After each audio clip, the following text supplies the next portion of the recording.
Okay, so now I have my hands on her Esther's ribs, and I have my fingers spread or closed according to whether her ribs are open or closed.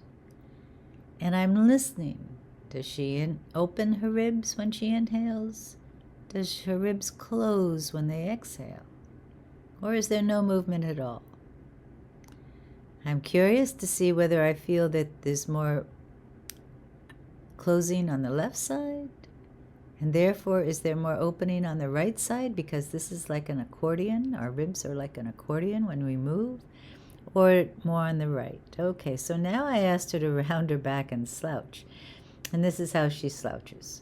And so then the idea, again, I'm feeling her ribs and how they come together in the front, right? So when you slouch, notice what your ribs do. They come together, especially the lower ones. So now the idea is, can we distribute the effort? Can she rock back on her pelvis and let her tailbone sink and let her small of her back come back a little bit? Now this might be hard for some people, and it might be an unusual movement. I know a lot of people who just don't know that they have a pelvis that could rock forward and back over their sits bones. And so this is what we're working, or over their hip joints. Because if you notice that the pelvis is moving back, this is one of the things I talk about a lot in most of my classes, is that the pelvis has a hip joint, and in the heads of the femur, the hip joint can go over the heads of the femur, as well as the heads of the femur can move inside the joint.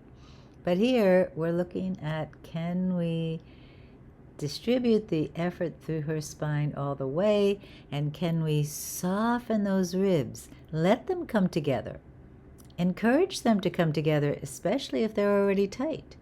So if they're already tight, we want to bring them together in the front and see if they can open. We can feel more space between each rib and the back.